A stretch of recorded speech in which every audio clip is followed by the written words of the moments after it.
Last week سے ہم نے جو ہے صحابہ رضی اللہ تعالیٰ عنہم جو ہمارے اسلاف ہیں ان کی سیرتوں میں سے ان کی لائفز میں سے کچھ چیزیں سلیکٹ کر کے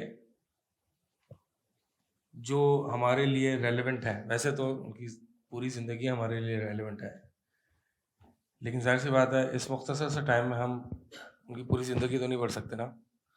تو جو چیزیں کچھ روایات وہ احادیث جو کہ ہم سے زیادہ ریلیونٹ ہے شاید، اس کو ہم انشاءاللہ ڈسکس کر رہے ہیں اور پھر اس کی اپلیکیشن دیکھ رہے ہیں کہ ہم اس کو کیسے اپلائی کریں گے.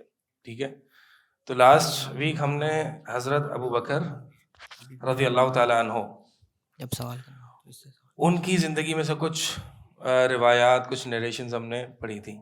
کون کون تھا لاسٹ کلاس میں؟ اچھا یاد ہے کچھ؟ ہم نے حضرت ابو بکر رضی اللہ تعالیٰ عنہ کے بعد. ٹھیک ہے، تو حضرت ابو بکر رضی اللہ تعالیٰ عنہ نبی علیہ السلام کے بعد اس امت میں سب سے افضل ترین شخص ہیں اور خلفائے راشدون میں سے سب سے پہلے خلیفہ ہیں. حتیٰ کہ نبی علیہ السلام اپنے مرض الموت میں آپ صلی اللہ علیہ وسلم جو ہے وہ حضرت ابو بکر سے کہہ رہے تھے، یعنی لوگوں سے کہہ رہے تھے کہ ابو بکر کو حکم دو کہ وہ نماز پڑھائے. حتیٰ کہ لوگوں نے کہا کہ ابو بکر رضی اللہ تعالیٰ عنہ بہت نرم دل ہیں، وہ امامت کی جگہ کھڑے ہوں گے تو وہ رونے کی وجہ سے اپنے یعنی متقدین کو اپنی آواز نہیں سنا سکیں گے. کہا نہیں، ابو بکر کو حکم دو کہ وہ نماز پڑھائیں. تو اس میں جو ہے وہ خلافت کی طرف بھی اشارہ تھا. ٹھیک ہے، اور خلافت کے مطلب کافی جو ہے وہ اشارے تھے کہ میرے بعد جو خلافت ملے گی وہ حضرت ابو بکر رضی اللہ تعالیٰ عنہ کو ملے گی. تو ابو بکر رضی اللہ تعالیٰ عنہ کے بہت سے فضائل ہیں اور نبی علیہ السلام کے سب سے قریبی ساتھی ہیں. حتیٰ کہ آپ صلی اللہ علیہ وسلم فرماتے ہیں کہ مجھے کسی کے مال نے اتنا فائدہ نہیں دیا جتنا فائدہ ابو بکر رضی اللہ تعالیٰ عنہ کے مال نے دیا. حتیٰ کہ ایک موقع پر عمر بن خطاب اور ابو بکر رضی اللہ تعالیٰ عنہ کا آپس میں کچھ جھگڑا ہو گیا. ہو جاتی ہے نا، بڑوں میں ہو جاتی ہے. تو بڑوں میں جب ہو جاتی ہے تو اس کا مطلب یہ تو نہیں ہے کہ ہم جو ہے یہ غلط دونوں غلط ہیں یا دونوں میں سے ایک صحیح ہے.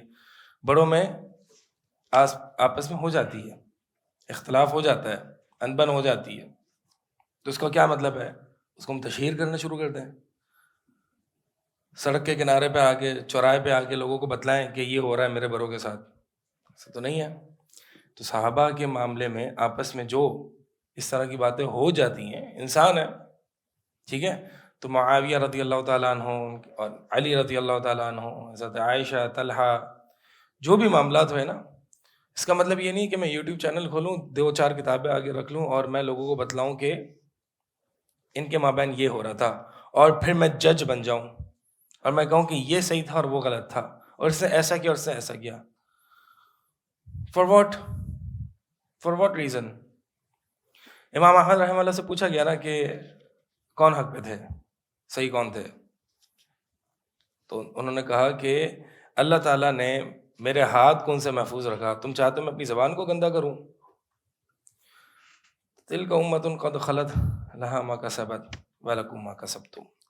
یہ امت، یہ گروہ، یہ قوم یہ گزر چکی، تمہارے لیے ان کے لیے وہی تھا جو انہوں نے کمایا. ان کے اعمال کے بارے میں ان سے پوچھا جائے گا، تمہارے اعمال کے بارے میں پوچھا جائے گا. اور تمہیں یہ حکم دیا تھا کہ ان لوگوں کی اسلاف کی پیروی کرنا، نہ کہ ان میں مسئلے ڈھونڈ کے لوگوں کو بتلانا. اور اس نام کی بھائی لوگوں کو حق تو بتائیں، یہ کیا حق ہے، یہ کیا حق ہے؟ اس سے صحابہ کے اچھا پھر کہتے ہیں جی ہم صحابہ کے بارے میں بغض نہیں پھیلا رہے، اصل میں ہم صرف حقائق بتلا رہے ہیں وہ ہمارے صحابہ. آپ نے اتنی پتہ نہیں کہاں سے کچھ جھوٹی روایت اٹھا کے اور پھر اس کو بڑھا چڑھا کے ایگزیجریٹ کر کے بتا دی کسی صحابی کے بارے میں. اب کیا میں بھی تو انسان ہوں نا، میں اس طرح کی جھوٹی روایات کو سن کے کسی صحابی کے خلاف میرے لیے کیسے اچھا امپریشن پیدا ہوگا، میں کیسے اس کو اچھا مان سکتا ہوں؟ ٹھیک ہے، تو یہ طریقہ جو ہے نا صحیح نہیں ہے صحابہ کے بارے میں کچھ بھی بات کرنا. بہرحال تو بات کر رہے تھے ہم حضرت عمر رضی اللہ تعالیٰ عنہ اور ابو بکر رضی اللہ تعالیٰ عنہ کے مابین کچھ انبن ہو گئی. تو نبی علیہ السلام کو پتہ چلا، نبی علیہ السلام کے پاس آئے ابو بکر اور ابو بکر رضی اللہ تعالیٰ عنہ کہہ رہے ہیں کہ میں نے ان سے معافی مانگی لیکن مجھے معاف نہیں کر رہے.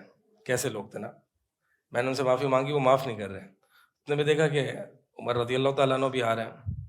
اللہ کے نبی علیہ الصلوۃ والسلام کو بہت غصہ آیا کیونکہ ابو بکر کو تنگ کیا نا, ابو بکر رضی اللہ تعالیٰ عنہ کو تنگ کیا. تو اللہ کے نبی صلی اللہ علیہ وسلم فرماتے ہیں کہ تم میں سے سب کو میں نے اسلام کی دعوت دی, توحید کی طرف بلایا, تم لوگوں نے کہا کذب تھا کہ آپ جھوٹ کہتے ہیں. ابو بکر تھے جنہوں نے کہا صدق تھا کہ آپ سچ کہتے ہیں.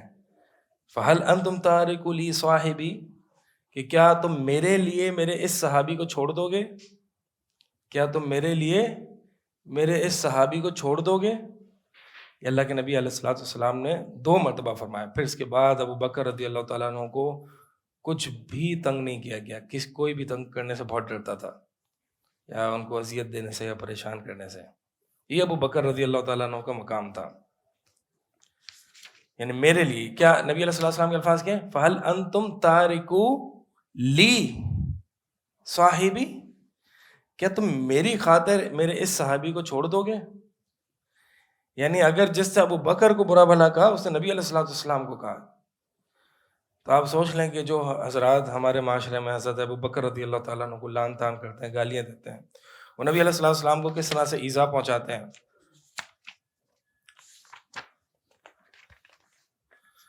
حضرت ابو بکر رضی اللہ تعالیٰ عنہ جو ہے وہ ایک موقع پر نبی علیہ الصلوۃ والسلام نے پوچھا کہ آج تم میں سے صبح روزہ کس نے رکھا ہے. حضرت ابو بکر رضی اللہ تعالیٰ عنہ ہاتھ اٹھایا, میں نے رکھا ہے. کہا اچھا آج کسی غریب کو کھانا کس نے کھلایا, مسکین کو. کہا میں نے. تو کوئی نیکی ہوتی تھی ابو بکر رضی اللہ تعالیٰ عنہ جو ہے وہ اس پہ سبقت لے جاتے تھے. اور یعنی ہم دیکھتے ہیں کہ ہم نے میرے خیال میں شاید پچھلی کلاس میں اس طرح یہ حدیث پہ بات ہو گئی تھی نا, بات ہو گئی تھی. خیر اس میں یہی ہے کہ نیکیوں میں سبقت لے جانا, جو بھی نیکی انسان کے دل میں ہے, اس کا خیال ہے, اس پر جو ہے اس کو فوراً کر لینا. اچھا, ایک ابو ہریرہ رضی اللہ تعالیٰ عنہ سے ایک روایت ہے, فرماتے ہیں نبی علیہ الصلوۃ والسلام کہ مجھے کسی کے مال نے اتنا فائدہ نہیں دیا جتنا ابو بکر کے مال نے فائدہ دیا. فبکا ابو بکر رضی اللہ تعالیٰ عنہ رو پڑے. کہتے ہیں اللہ کے رسول, هل انا ومالی الا لک یا رسول اللہ, اللہ کے رسول کیا میں اور میرا مال آپ کے علاوہ کسی اور کے بھی ہیں. یعنی آپ کا ہی مال ہے, ہم آپ کے ہی ہیں, ہمارا پورا مال آپ کا ہے.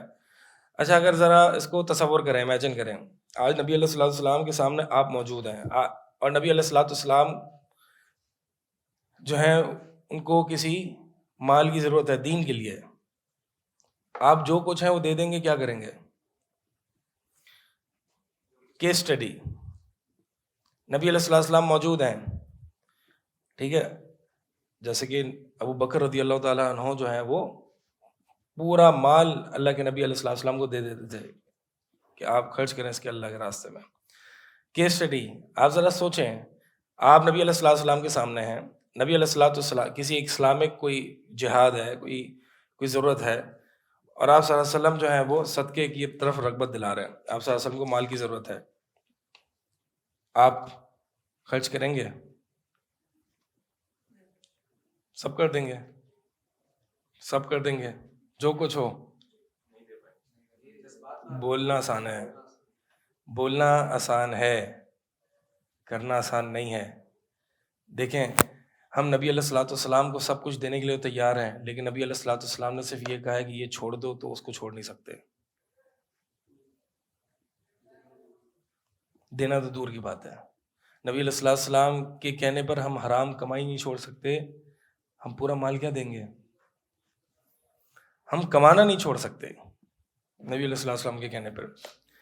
نبی علیہ الصلوۃ والسلام نے جہاں جہاں خرچ کرنے کا حکم دیا ہے ہم اس پر عمل نہیں کر سکتے. تو پہلے تو نبی علیہ الصلوۃ والسلام نے جہاں جہاں خرچ کرنے کا حکم دیا ہے, جس چیز سے نبی علیہ الصلوۃ والسلام نے روکا ہے, پہلے کم از کم اس بیر منیمم پہ تو آئیں ہم, پھر ہم مال خرچ کرنے کی بات کریں.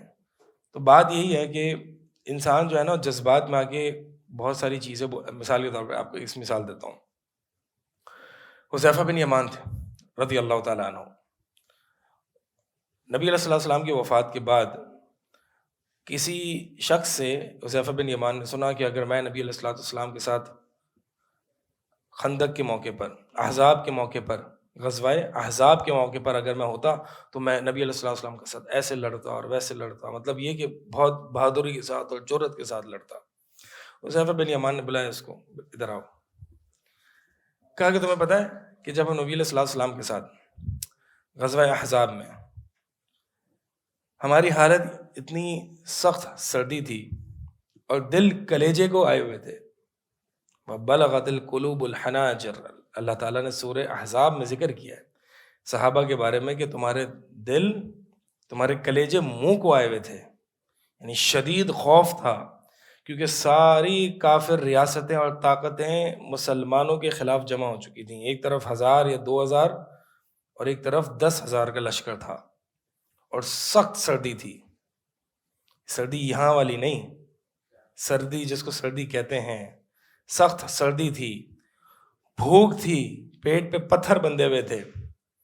حذیفہ بن یمان کہتے ہیں کہ نبی علیہ السلام نے ایک رات کہا کہ کون ہے جو میرے لیے کافر قوم کی طرف سے ایک خبر لائے گا، ان کی اپڈیٹ دے گا، وہاں پہ جائے اور دیکھے کہ ان کے کیا حال و احوال ہے۔ ہم میں سے کوئی بھی نہیں اٹھا۔ پھر نبی علیہ السلام نے کہا کہ کون ہے اس کو میرے ساتھ جنت میں مقام ملے گا، کوئی نہیں اٹھا۔ پتہ ہے کتنا بڑی چیز ہے یہ۔ تو پھر نبی علیہ السلام نے مجھے کہا حذیفہ چلو اٹھو اور جاؤ۔ تو حذیفہ کہتے ہیں پھر میرے لیے اور کوئی چارہ نہ رہا، کیونکہ نبی علیہ السلام نے میرا نام لے لیا، اور پھر میں نبی علیہ السلام کے اس کہنے پر چلا۔ تو میں جیسے ہی وہاں پر گیا، مطلب میں جیسے ہی چلنا شروع کیا تو سردی بالکل ختم ہو گئی، ایسا لگ رہا تھا میں کسی گرم چیز پہ چل رہا ہوں، نبی علیہ السلام کی حکم کو بجا لانے کی برکت سے۔ یہ آپ صلی اللہ علیہ وسلم کا معجزہ تھا، بالکل سردی ختم ہو گئی۔ پھر میں وہاں پہ گیا اور نبی علیہ السلام نے مجھ سے کہا تھا اے حذیفہ وہاں پہ جا کے دیکھو اور ان کو میرے خلاف بھڑکانا نہیں، یعنی کوئی ایسی حرکت نہ کرنا کہ وہ حملہ کرنے پر مجبور ہو جائیں۔ تو حذیفہ رضی اللہ تعالیٰ عنہ فرماتے کہ میں جب گیا تو بالکل سردی ختم ہو گئی، اللہ کے نبی علیہ السلام کا حکم میں نے بجا لایا تو اللہ تعالیٰ نے یہ سردی بالکل ختم کر دی، بالکل ایسا لگ رہا تھا میں کوئی کسی گرم چیز پہ چل رہا ہوں۔ تو وہاں پہ میں نے دیکھا ابو سفیان رضی اللہ تعالیٰ عنہ، وہ اس وقت مسلمان نہیں ہوئے تھے، تو وہ اپنے کمر کو جو ہے وہ آگ سے تاپ رہے تھے، گرماہٹ لے رہے تھے، بالکل ٹارگٹ ایزی تھا۔ میں نے تیر نکالا اور ارادہ کیا کہ ابھی اس کو ختم کر دوں، لیکن مجھے نبی علیہ السلام کی بات یاد آ گئی کہ حذیفہ میرے خلاف کسی کو بھڑکانا نہیں، تو میں نے فوراً سے تیر اندر ڈال دیا۔ اب دیکھیں جذبات، ایک طرف جذبات ہیں، ایموشنز ہیں، اور ایک طرف حدیث ہے، علم ہے۔ جذبات کا کہنا کیا تھا؟ ختم کر دو۔ آج تو لیڈر تھے نا، اتنا ایزی ٹارگٹ، اس سے اور کوئی ایزی ٹارگٹ ہے؟ اب میں مثال کے طور پر میں اور آپ ہوتے تو ہم سمجھتے ہیں ہاں نہیں یہ تو اللہ کے نبی علیہ السلام کی مراد یہ نہیں تھی، کوئی نبی علیہ السلام کی مقصد دوسرا تھا، اگر لیڈر ملے تو اس کو تو مار ہی دینا۔ تو یہ اور وہ 100 طرح کی جو ہے وہ ہم بہانے تراشیں گے، اپنے ایموشنز پہ قابو نہیں پائیں گے، نہیں بس اڑانا ہے، پھٹ جانا ہے، کچھ نہ کچھ کرنا ہے۔ تو یہ ایموشنز ہیں، اور ایک طرف ہے حدیث، ایک طرف ہے علم۔ فرمایا نہیں، میں نے فوراً سے تیر کو واپس رکھ دیا، مجھے نبی علیہ السلام کی حدیث یاد آ گئی۔ پھر میں کچھ دیکھا اور خبریں لیں اور میں واپس آیا، اور ویسے ہی تھا، مجھے کوئی سردی نہیں لگی۔ پھر میں جیسے ہی نبی علیہ السلام کا اس مشن کو کمپلیٹ کیا، اچانک سے مجھے اتنی سردی لگی۔ پھر نبی علیہ السلام نے مجھے اپنی وہ چادر اڑائی، اور اس چادر میں اوڑھ کے اتنی سکون کی نیند سویا، اتنی لمبی نیند سویا کہ صبح جب ہوئی تو نبی علیہ السلام نے فرمایا قم یا نعمان یعنی بہت زیادہ سونے والے اٹھ جا۔ تو نبی علیہ السلام کی چادر میں سویا۔ تو یہ نبی علیہ السلام کی احکامات کی اور احادیث پر عمل کرنے کی برکات ہے۔ انسان سمجھتا ہے کہ شاید حدیث پر عمل کریں گے تو مشکلات آئیں گے، چیلنجز آئیں گے، چیلنجز بظاہر آتے ہیں، لیکن یہ ایسا ہی ہے، معجزے ہو جاتے ہیں اگر ایک انسان احادیث پر عمل کرنے لگتا ہے۔ ہم کس پوائنٹ پہ تھے اس سے پہلے؟ یہ کہاں سے شروع ہوا تھا؟ ہاں، مطلب یہ جذبات۔ تو فرمایا حذیفہ بن یمان رضی اللہ تعالیٰ عنہ نے کہ ہماری تو یہ سچویشن تھی، ہماری سچویشن یہ تھی، خوف اور بھوک کا شدید عالم تھا. دیکھیں آپ کو ایک بات بتاؤں، آج ہم بیٹھ کے یہاں پر ہم یہ کہہ سکتے ہیں کہ یار میں جہاد سامنے دشمن ہو، میں چیڑ پھاڑ کر دوں گا، نہیں چھوڑوں گا کسی کو میں، ٹھیک ہے، بس موقع ملے مجھے. نبی علیہ الصلوۃ والسلام نے کیا فرمایا؟ دشمن سے آمنے سامنے کی تمنا نہ کرو. کیوں؟ کیوں؟ کیونکہ بہت رسکی پوائنٹ پہ ہوتے ہو آپ. وہ جو ہوتا ہے نا، جب انسان، میں آپ کو صحیح بتاؤں، انسان جب آپ نے سامنے گردنوں کو کٹتا ہوا دیکھو گے نا، یار آپ مجھے بتاؤ، یہاں پہ کراچی میں رہتے ہیں نا ہم تو کراچی والے ہیں، ہم میں سے زندگی میں کسی نے ایک کے ساتھ تو یہ واقعہ ہوا ہوگا، ٹھیک ہے، لیکن اگر ابھی کوئی آ جائے اور یہاں پہ آپ کی کنپٹی پر جو ہے نا گن رکھتے تو آپ کی یہ سارے ڈھیل ہو جاتے ہیں.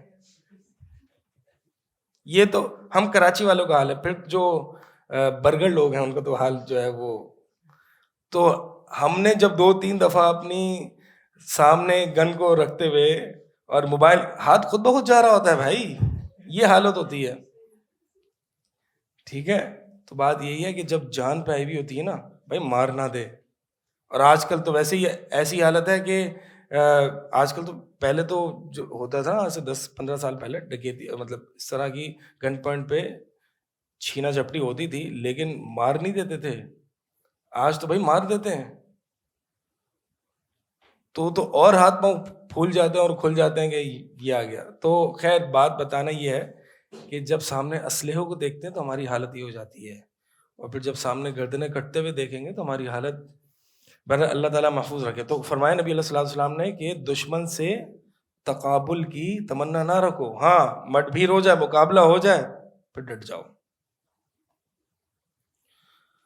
بھائی یہ بہت مشکل اور مقامات ہیں، اس کے لیے بہت ایمان، توحید، اللہ پر توکل چاہیے ہوتا ہے. یہ ہم جیسے نہیں کہ جن سے فجر کی نماز نہیں پڑھی جا رہی ہوتی، فجر کی نماز میں سستی ہو رہی ہوتی ہے. بہت اس کے لیے ایمان اور تیاری کی ضرورت ہے. نبی علیہ الصلوۃ والسلام نے 13 سال اپنی اس چھوٹی سی آرمی، اگرچہ کوانٹٹی میں چھوٹی تھی، اس آرمی پر محنت کی ہے 13 سال. اور ہم سمجھتے ہیں کہ میں 1 سال آپ کو پڑھاؤں یا ایک لیکچر یا ایک موٹیویشنل درس دوں اور آپ تیار ہو جائیں گے جہاد کے لیے. بہت مشکل مراحل ہوتے ہیں یہ.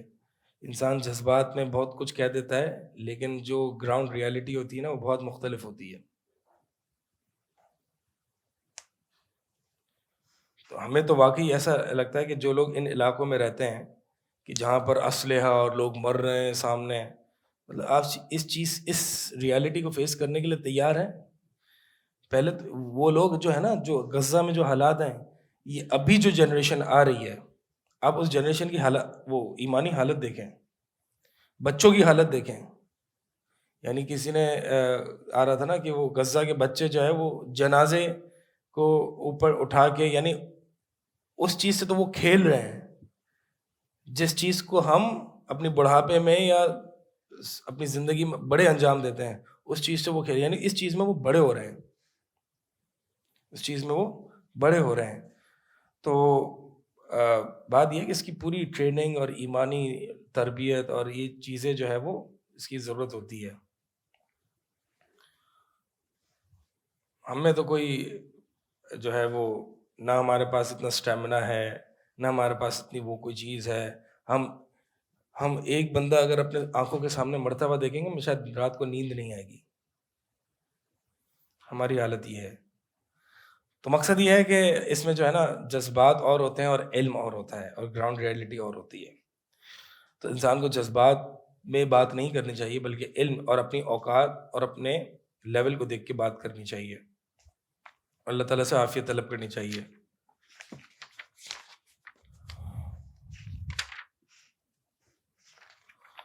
اور جناب حضرت ابو بکر رضی اللہ تعالیٰ عنہ، آپ صلی اللہ علیہ وسلم کی وفات پر، آپ صلی اللہ علیہ وسلم کی وفات پر حال کیا تھا کہ آپ صلی اللہ علیہ وسلم کی وفات جو تھی سب سے بڑی مصیبت تھی اس امت پر جو گزری ہے، آپ صلی اللہ علیہ وسلم کی ڈیتھ.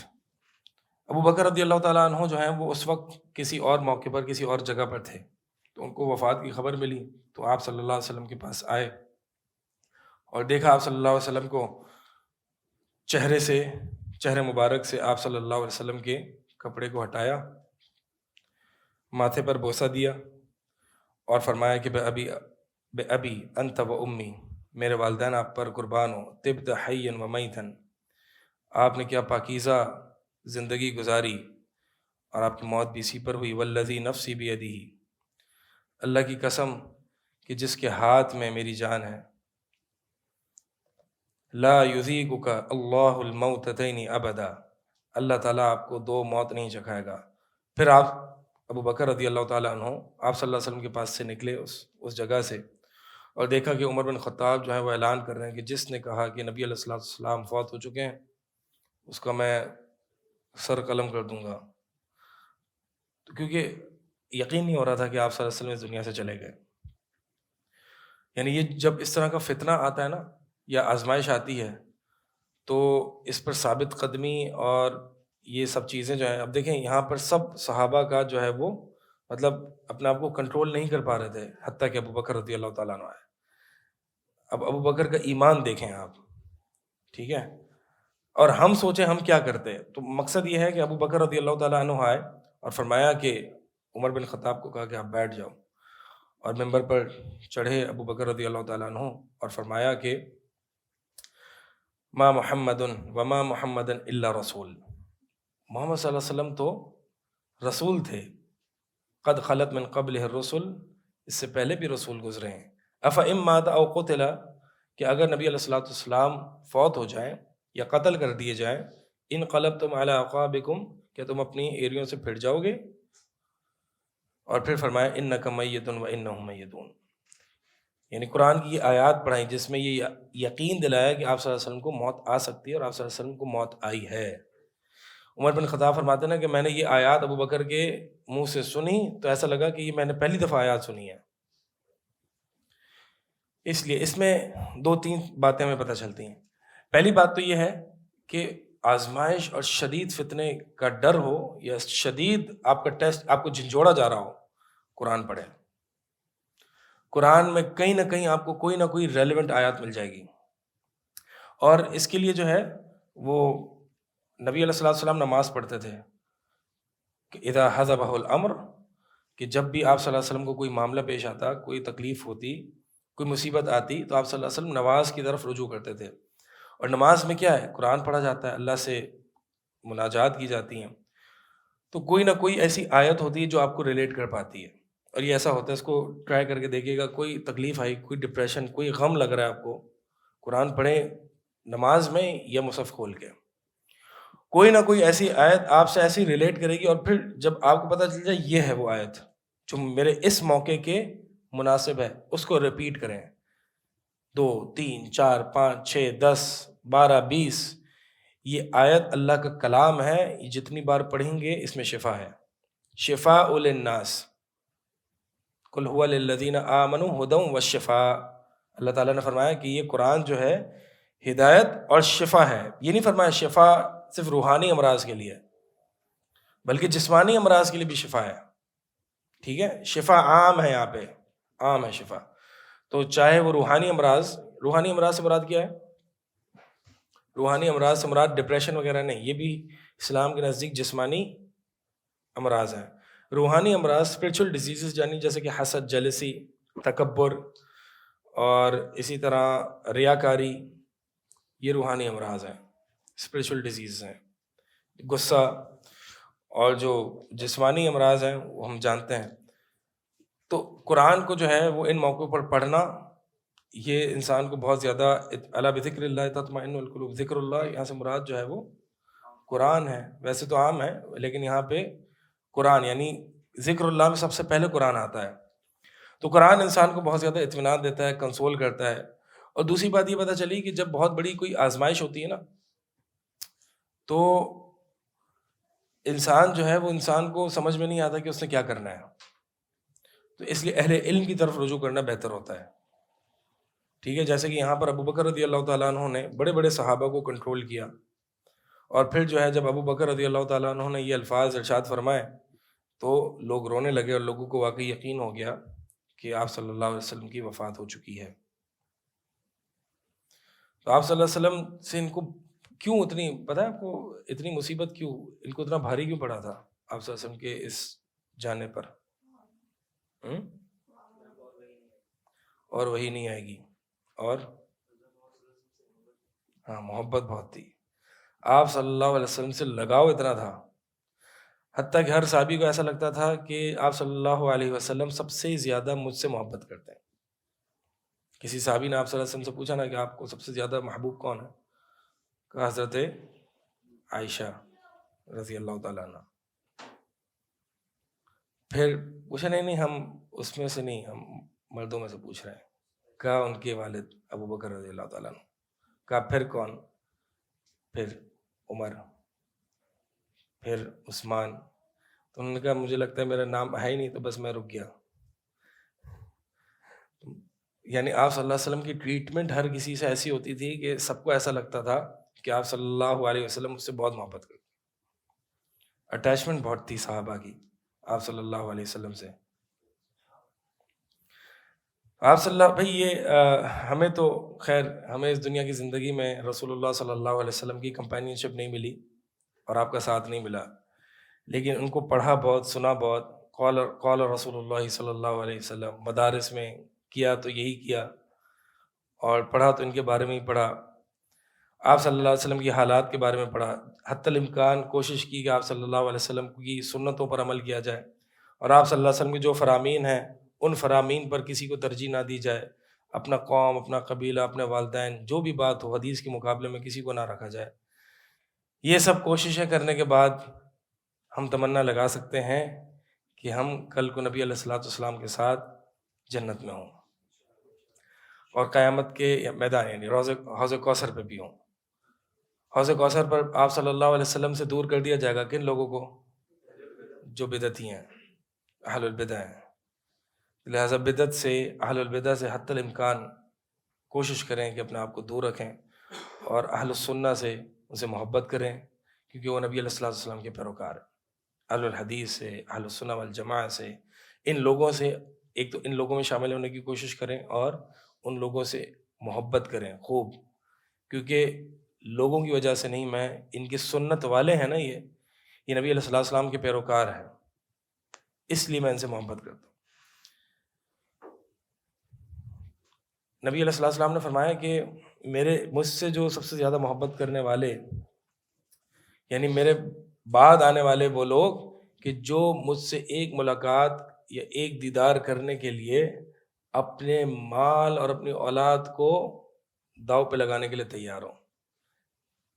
آپ صلی اللہ علیہ وسلم سے سچے محبت کرنے والے، کہ اگر ایک طرف میرے مال، اولاد، بیوی، پیرنٹس، اور ایک طرف مجھے یہ چننا پڑے نبی علیہ الصلوۃ والسلام سے ملاقات، تو محبت کا تقاضا یہ ہے، ایمان کا تقاضا یہ ہے کہ آپ صلی اللہ علیہ وسلم کی ملاقات کو چنوں۔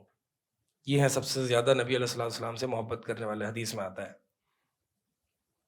سب سے یہ ہیں وہ سب سے زیادہ اشد الناس حبا لی، کہ سب سے زیادہ مجھ سے محبت کرنے والے، کہ جو مجھ سے ملاقات کو پسند کریں چاہے ان کو اپنے مال اور اولاد کو کمپرومائز کرنا پڑے۔ تو بس یہ اچھا، یہ جو خواہش ہے نا آپ صلی اللہ علیہ وسلم کے ساتھ ہونا، حضرت ابو بکر کے ساتھ ہونا، یہ نیک لوگوں کے ساتھ، آپ دیکھیں یہاں پہ واللہ ہمیں تو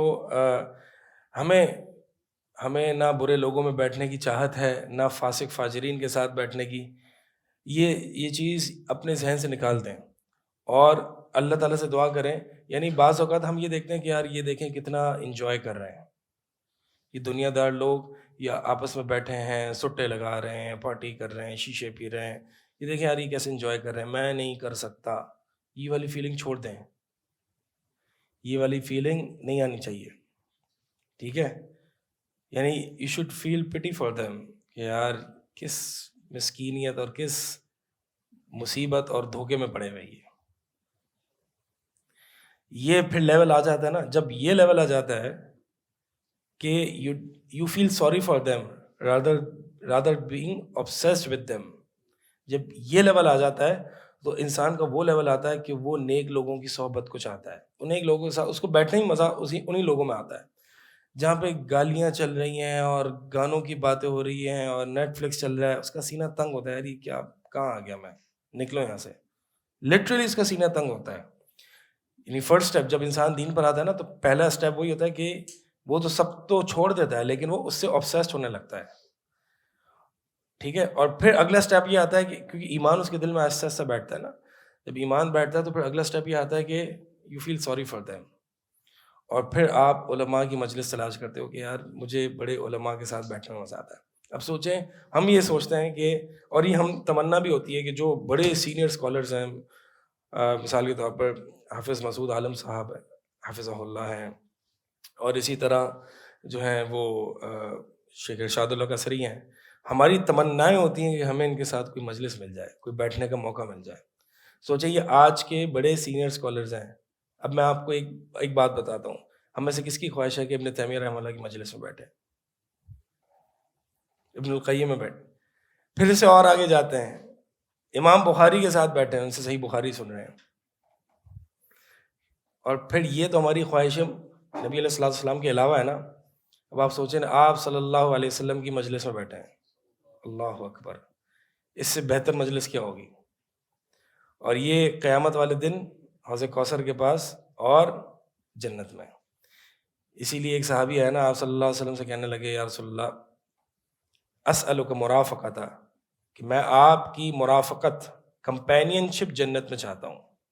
تو آپ صلی اللہ علیہ وسلم نے فرمایا تو پھر تو کثرت نوافل کے ساتھ میری مدد کر, یعنی بہت زیادہ نوافل پڑھ.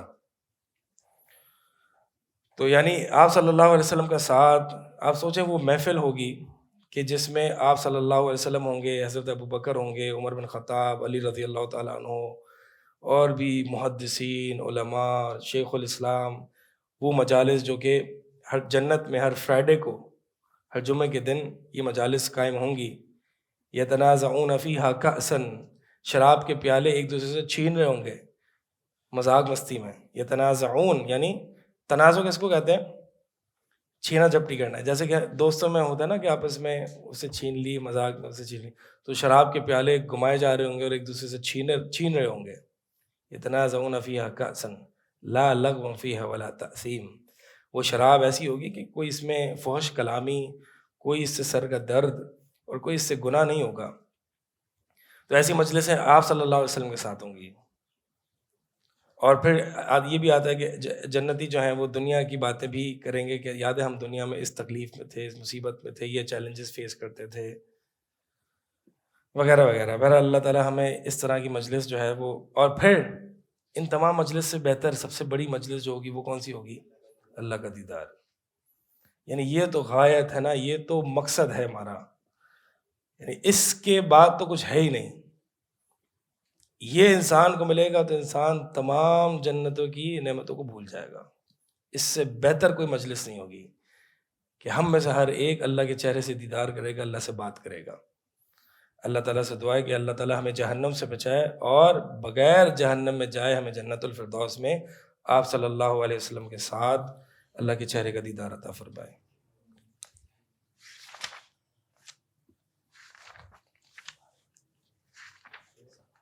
جی حضرت ابوبکر والی چیز میں جو آپ نے واقعہ بتایا اس میں سے یہ بھی ہم دے سکتے ہیں نا کہ جو کہتے ہیں کہ نبی پاک صلی اللہ علیہ وسلم زندہ ہیں, حیات ہیں, تو اس کا بھی یہ رد ہے اس میں جب حضرت ابوبکر کہتے ہیں, جو لوگ یہ کہتے ہیں کہ آپ صلی اللہ علیہ وسلم زندہ ہیں, تو اس حدیث میں ابو بکر رضی اللہ تعالیٰ عنہ کی اس روایت میں ان لوگوں کا رد ہے کہ آپ صلی اللہ علیہ وسلم زندہ نہیں ہیں. اور قرآن کے الفاظ واضح ہیں نا, انک میتن. اب میت کس کو کہتے ہیں؟ یعنی وہی لفظ جو آپ صلی اللہ, جو لوگوں کے لیے استعمال ہوئے وہی آپ صلی اللہ علیہ وسلم کے لیے بھی استعمال کیے. انک میتن وانہم میتون, یعنی جو الفاظ دیگر مخلوق کے لیے استعمال ہوئے وہی الفاظ آپ صلی اللہ علیہ وسلم کے لیے بھی استعمال ہوئے. اس سے یہ پتہ چلتا ہے کہ یہی وہی موت ہے جو کہ تمام لوگوں کو آتی, وہی موت آپ صلی اللہ علیہ وسلم کو بھی آئی ہے. یہ الگ بات ہے کہ موت کے بعد آپ صلی اللہ علیہ وسلم کا معاملہ اور دیگر کا معاملہ الگ ہے, لیکن موت وہی موت ہے جو کہ ہم سب کو آئی ہے, مطلب مخلوق کو جو آتی ہے, اور وہی نبی علیہ الصلوۃ والسلام کو بھی آئی.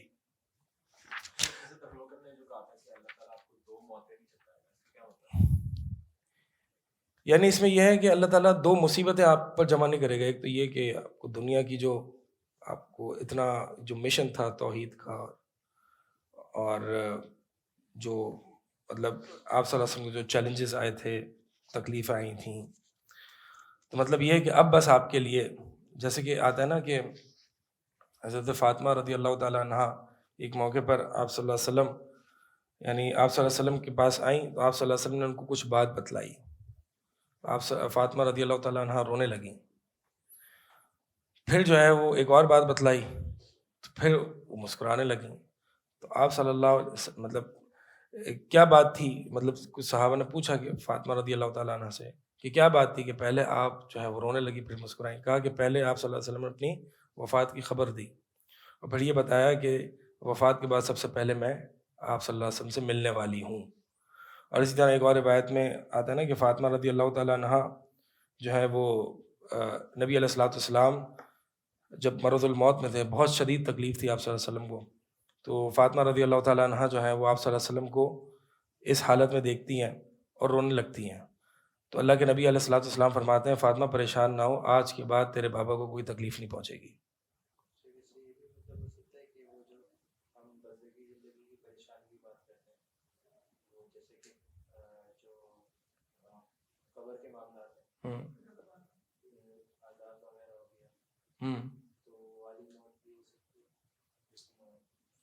اللہ عالم اس میں پھر اور کیا علماء نے کلام کیا دیکھ کے انشاءاللہ بتاؤں گا.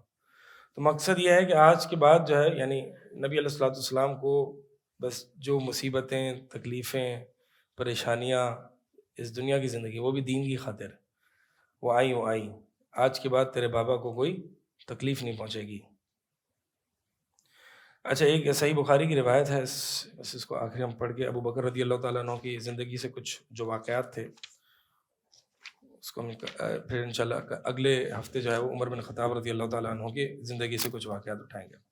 صحیح بخاری کی حدیث ہے، زید بن ثابت رضی اللہ تعالیٰ عنہ.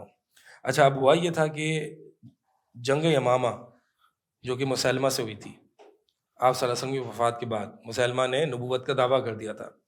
تو ابو بکر کے دور خلافت میں جنگ یمامہ پیش آئی تھی، اور اس میں بڑے بڑے علماء صحابہ جن کو قراء کہا جاتا ہے، قراء جو ہے نا پہلے کے دور میں علماء کو کہا جاتا تھا، ٹھیک ہے. آج یہ ڈسٹنکشن بن گئی، آج تو بہت ساری ڈسٹنکشنز بن گئی ہیں. قراء اور ہیں، علماء اور ہیں، داعی اور ہیں، بردرز اور ہیں، مطلب موٹیویشن اسپیکرز اور ہیں. ہاں بردر ہے نا، وہ بردر کی کیٹیگری ہے. تو یہ کیٹیگری آج بنے، پہلے بس ایک عالم اور ایک غیر عالم ہوتا تھا، ٹھیک ہے. خیر، تو جنگ یمامہ میں جو ہے نا وہ قراء صحابہ یعنی علماء بڑے بڑے جو قرآن کو جاننے والے صحابہ وہ شہید ہونے لگے. تو عمر بن خطاب رضی اللہ تعالیٰ عنہ کو ایک پریشانی ہوئی کہ اتنی تیزی سے جنگ یمامہ میں یہ علماء صحابہ شہید ہو رہے ہیں، تو اس سے یہ ہے کہ قرآن فوت نہ ہو جائے، قرآن رہ نہ جائے، تو اس لیے قرآن کو جمع کر لیا جائے، کمپائل کر لیا جائے.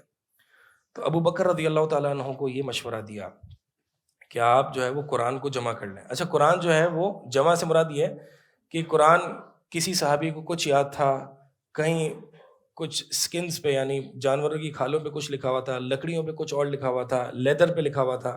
اس طرح سے قرآن جو ہے وہ تھا تو پورا ہی کمپلیٹ فارم میں تھا، لیکن سکیٹرڈ تھا، کچھ یہاں کچھ یہاں کچھ یہاں.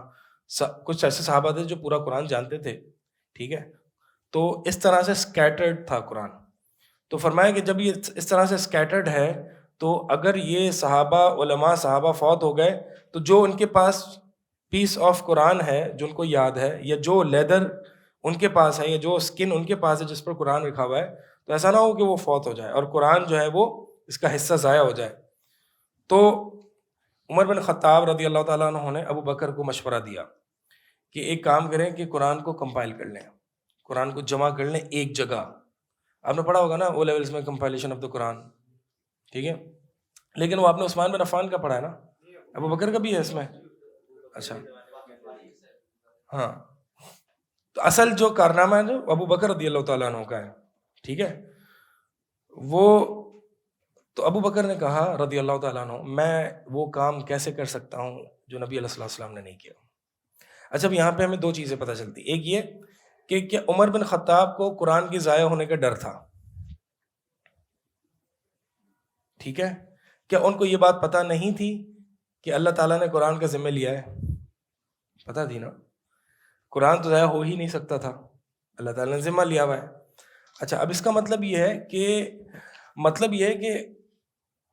قرآن جو ہے اس کی دیکھیں اللہ تعالیٰ اپنے دین کو مکمل کر کے رہے گا۔ اب مثال کے طور پر میں ایسے سوچوں اور میں کہوں کہ اللہ تعالیٰ اپنے دین کی حفاظت لیتا ہے، لہٰذا یہ جتنے بھی دین کے ساتھ تماشا کر رہے ہیں، دین میں نئی نئی چیزیں ایجاد کر رہے ہیں، مجھے اس کا کچھ کرنے کی ضرورت نہیں ہے کیونکہ اللہ تعالیٰ تو حفاظت ویسے ہی کرے گا۔ تو اللہ حفاظت کرے گا تو بندوں کے ذریعے کروائے گا نا۔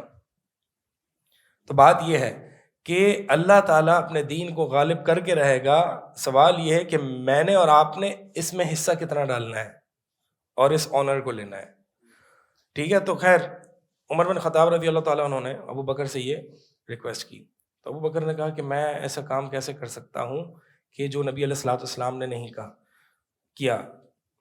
فَيَذْهَبُ كَثِيرٌ مِنَ الْقُرْآنِ، عمر بن خطاب کہتے ہیں کہ ایسا نہ ہو کہ جنگ امامہ میں بہت سے علماء جو ہے وہ شہید ہو جائیں اور فَيَذْهَبُ كَثِيرٌ مِنَ الْقُرْآنِ، بہت زیادہ قرآن جو ہے وہ چلا جائے۔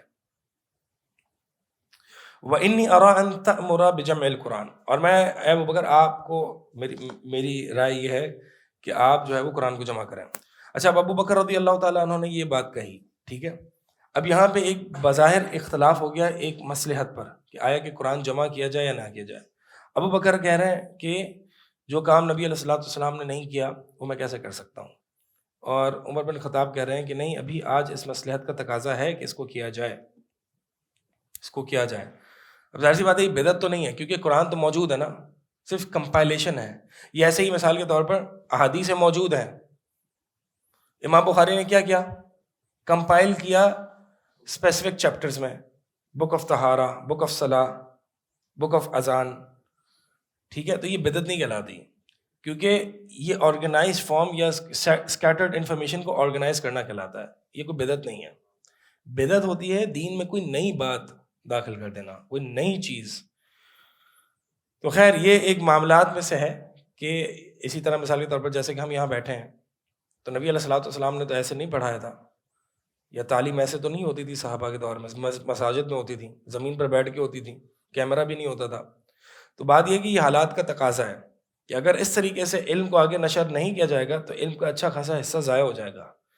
تو آج جو اللہ تعالیٰ نے یہ وسائل رکھے ہیں، پہلے کے دور میں جب یہ قرآن اس طرح سے لکھا جاتا تھا لوگوں کے پاس وسائل نہیں تھے، ٹھیک ہے، اس طرح سے پیپر اور انک اور یہ ساری چیزیں نہیں ہوتی تھی۔ پھر جیسے فتوحات ہوئیں اور اسی طرح اور بھی صحابہ جو ہے آپ صلی اللہ علیہ وسلم کے زمانے میں کفار کے خلاف لڑنے میں بہت زیادہ مصروف ہوا کرتے تھے، جہاد فی سبیل اللہ میں مصروف تھے۔ تو خیر آپس میں کیا ہوا، آپس میں ان کی ڈسکشنز چلتی رہی، یہاں تک کہ عمر بن خطاب نے حضرت ابو بکر کو قائل کر لیا، اور ابو بکر فرماتے ہیں کہ میرا سینہ کھل گیا اس بات کے لیے۔ اس کا مطلب یہ ہے کہ کچھ ایسی بات ہوتی ہے کہ جس میں میرا اور آپ کا اختلاف ہو جاتا ہے، اور پھر اگر ہم آپس میں بیٹھ کے اس کو ڈسکشن کریں نا تو پھر وہ اختلاف حل ہو جاتا ہے۔ لیکن اگر میں آپ سے نہیں مل رہا، آپ مجھ سے نہیں مل رہے، ٹھیک ہے، اور میں آپ کے بارے میں یہ کہہ رہا ہوں کہ فلاں نے یہ کہا ہے، اور آپ میرے بارے میں ویڈیو بنا رہے ہیں، میں آپ کے بارے میں ویڈیو بنا رہا ہوں، اور ویوز لینے کے لیے آپ کی تصویر میں اپنے تھمبنیل میں لگا دوں، کیا خیال ہے؟ یہ طریقہ صحیح ہے؟ اچھا، یہ ان اختلاف، disclaimer, note, a big note, یہ ان اختلافات کے بارے میں بات ہو رہی ہے کہ جو کہ اجتہادی نوعیت کے ہیں، ٹھیک ہے۔ اب مثال کے طور پر کوئی جو ہے وہ غیر اللہ کو پکار رہا ہے، یا عقیدے کا کوئی اختلاف ہے، تو اس میں یہ اسٹریٹجی اپنائی نہیں جائے گی، صحیح مسلم کی روایت ہے نا کہ ایک جگہ سے کچھ لوگ آئے عبداللہ بن عمر رضی اللہ تعالیٰ عنہما کے پاس اور کہا کہ کچھ لوگ جو ہیں ہمارے یہاں تقدیر کا انکار کر رہے ہیں۔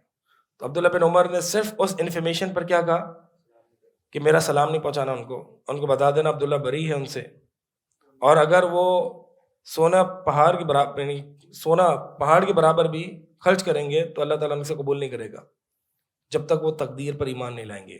تو عقیدے کا مسئلہ تھا نا، تو عقیدے یہ نہیں کہا کہ اب یہاں پہ کچھ لوگ کہہ سکتے تھے نہیں عبداللہ بن عمر کو چاہیے تھا کہ وہاں پر جاتے اور ان سے بات کرتے، ٹھیک ہے۔ میں ان معاملات میں بات نہیں کر رہا، جو اجتہادی نوعیت کے مسائل ہوتے ہیں نا اس بارے میں بات کر رہا ہوں۔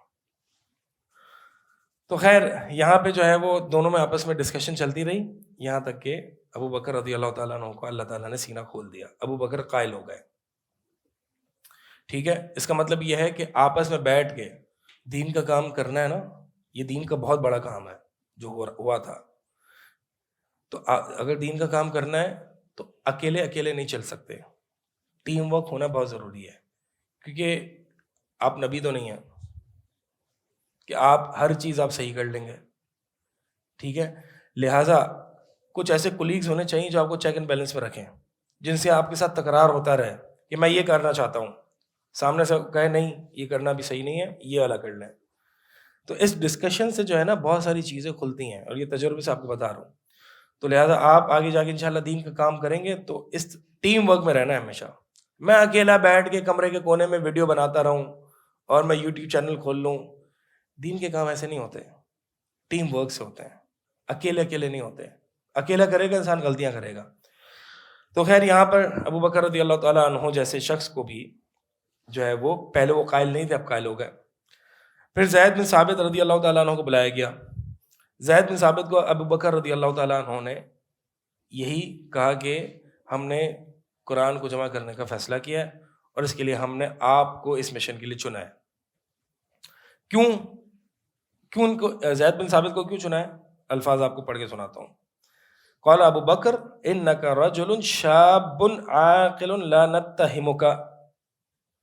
بھائی آپ نوجوان آدمی ہیں, آپ عقل مند ہیں, یعنی ایک ہے نوجوان, ایک ہے عقل مند, یعنی اس کا علم ہے, عقل مند ہے. اور لا نتہمک, اور آپ کے بارے میں ہمیں کوئی ایسی بات, آپ کا کوئی طریقہ صحیح نہیں ہے, یا کوئی دین میں مسائل ہیں, آپ کا منہج صحیح نہیں ہے. لا نتہمک کا مطلب یہ ہے کہ آپ کوئی تہمت نہیں ہے کسی بھی مسئلے میں, منہج کا مسئلہ ہو, گناہوں کا مسئلہ ہو, اور فسق و فجور کا مسئلہ ہو, ہم کوئی بھی ایسی برائی آپ کے میں نہیں دیکھتے. تو تین چیزیں ہیں, ٹھیک ہے, عاقل, شاب, نوجوان. اس کا مطلب یہ کہ نوجوان کیا کام کر سکتا ہے آج؟ نوجوان بہت کچھ کر سکتا ہے. اچھا مجھے بتائیں قرآن کس نے جمع کیا تھا؟ میں اگر آپ سے ایک جنرل آپ کسی سے بھی سوال پوچھیں کہ کمپائلیشن آف دا قرآن کس نے کی تھی, آپ کیا کہیں گے؟ ابو بکر کا نام دیں گے نا. ابو بکر کے, جیسے کہ ہم نے کہا ابو بکر رضی اللہ تعالیٰ عنہ کا اس میں کیا رول تھا, عمر بن خطاب کا کیا رول تھا, زید بن ثابت کا کیا رول تھا. میں آپ سے پوچھنا چاہوں گا اصل جو آن گراؤنڈ آپریشنز جو انجام دیے تھے, جو محنت تھی, وہ کس کی تھی؟ زید بن ثابت کی.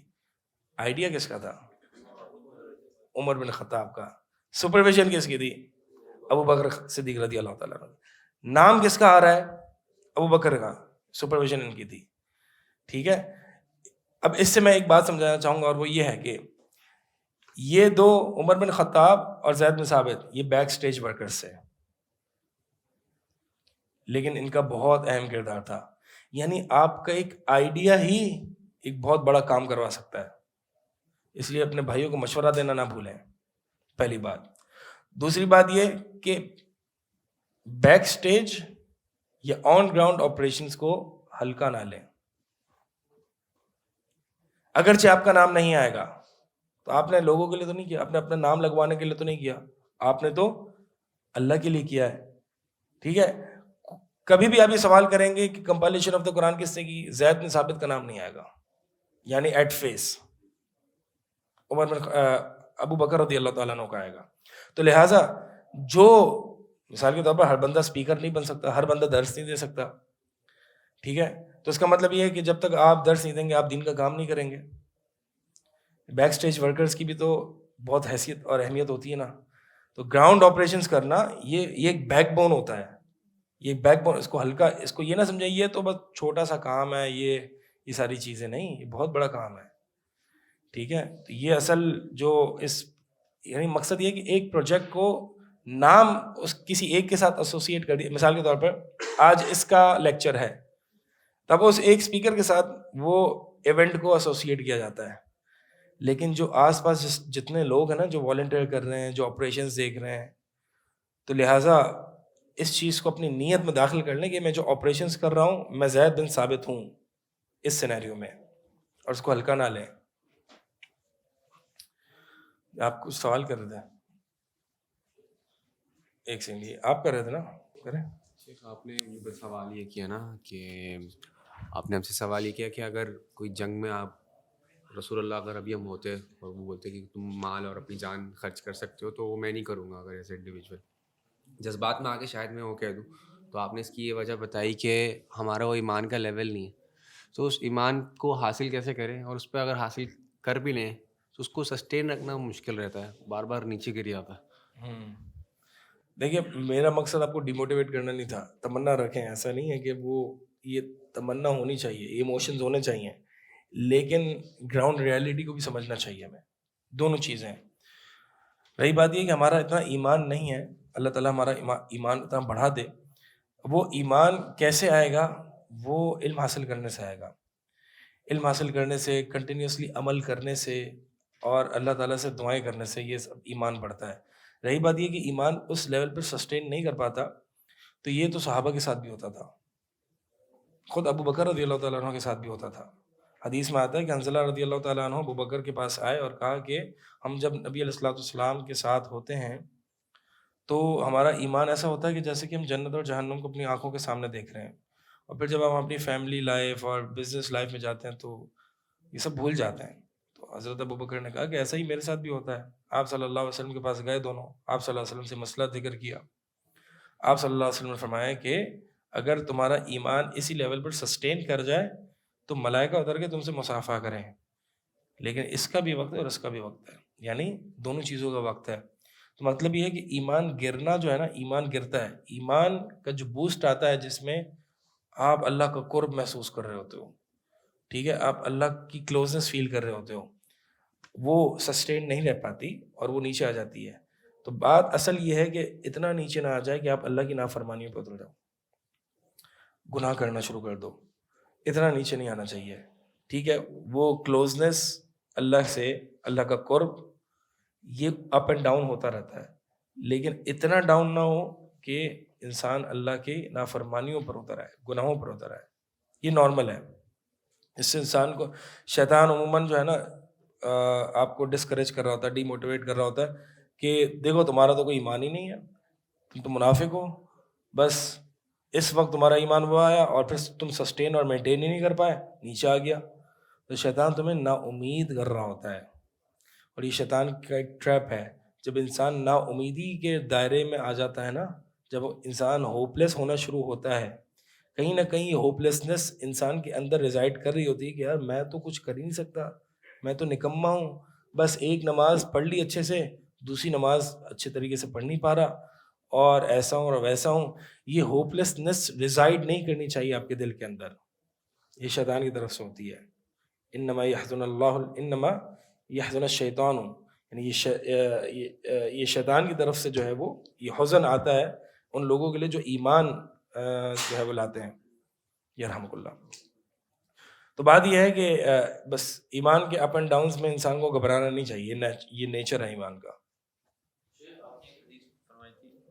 کہ رسول اللہ علیہ وسلم نے فرمایا تھا کہ اللہ تعالیٰ کے جن کو قیامت کے دن نبی کریم صلی اللہ علیہ وسلم کے ساتھ ان کو نوافل کثرت سے کرنے چاہیے. وہ نوافل نماز سے یا پھر ہر نفلی عبادت تھی؟ جو حدیث میں ہے اعنی علی ذلک بکثرت السجود, سجدے کا ذکر ہے کہ اس میں میری مدد کرنا کثرت سجدہ کر کے. سجدے سے مراد یہاں پہ نماز ہے, نفلی نماز کے ذریعے. نفلی نماز میں سب سے پہلے قیام اللیل ہے. فرض نماز کے بعد سب سے افضل نماز جو ہے وہ رات کی نماز ہے, ٹھیک ہے. قیام اللیل ہے, سنن رواتب ہیں 12 رکعتیں دن اور رات میں فرض نمازوں کے بعد. قیام اللیل سے شروع کریں یا پھر سنن رواتب سے شروع کریں؟ اگر تو انسان دونوں نہیں کرتا تو قیام اللیل سے شروع کرے, پھر ایسے ایسے یعنی سنن رواتب کی بھی پریکٹس کرے.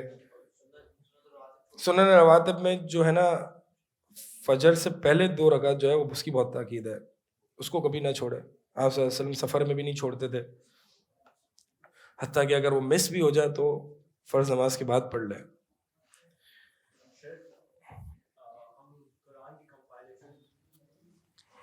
قرآن کی کمپائلیشن کی بات کر رہے ہیں تو اس میں جو سورتوں کا آرڈر ہے, یہ آرڈر آف دا سورس, یہ پروفٹ محمد صلی اللہ علیہ وسلم نے کمپائلیشن سے پہلے ہی ڈیسائیڈ کیا. ہاں, یہ اہل علم جو ہے وہ اس کو یہی ذکر کیا ہے کہ جو صورتوں کا جو آرڈر اور سیکوینس ہے یہ توقیفی ہے. توقیفی سے مطلب یہ نبی صلی اللہ علیہ وسلم نے بتلایا ہے وحی کے ذریعے.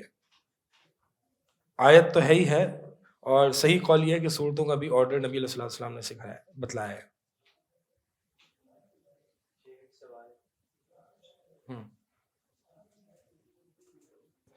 شیخ یہ اسی سے ریلیٹڈ ہے جو ہم تھوڑی سی بات کی تھی ہم نے پروفٹ صلی اللہ علیہ وسلم برزخ میں. ایک کلیم یہ آتا ہے کہ ایک حدیث ہے جس میں نبی پاک صلی اللہ علیہ وسلم کو ان کی امت کی ڈیڈز شو ہوں گی, اور اس میں سے کچھ کیا شو ہوں گی؟ ڈیڈز اعمال, ہاں. اور اس میں سے کچھ اچھے اعمال ہوں گے اور برے اعمال ہوں گے. جو برے اعمال ہوں گے اس کے لیے اللہ تعالیٰ سے وہ مغفرت طلب کریں گے. میرے علم میں نہیں حدیث. تو شیخ البانی نے اسے, یہ جو راوی ہے اسے کہا ہے کہ اس کی میموری میں جو ہے نا تھوڑا سا ضعف پایا جاتا ہے. تو لیکن کچھ علماء ہیں جو اس حدیث کو مطلب صحیح بھی کہتے ہیں. تو اگر تو ہم اسے اگر تو صحیح مانیں تو اس کا مطلوب کیا لے سکتے ہیں ہم؟ میں نے تو حدیث ہی نہیں دیکھی. حدیث مجھے دیکھوں گا تو مجھے پتہ چلے گا کہ اس کا مطلب کیا ہے, اور وہ بھی عربی میں. مجھے میرے علم میں نہیں حدیث. جی ان کو دیں. شیخ آپ نے نا امیدی کا ذکر کیا تھا, اور کہ نا امیدی شیطان کی طرف سے ہوتی ہے, لیکن اس سے بچنا کس طرح ہوتا ہے؟ کہ نا امیدی میں اگر بندہ بہت زیادہ چلے جاتا ہے, گر جاتا ہے بالکل, حتیٰ کہ اتنا کہ پھر وہ فرائض چھوڑنے پہ آ جائے اور وہ گناہوں میں پڑ جائے, تو اس سے کس طرح بچے؟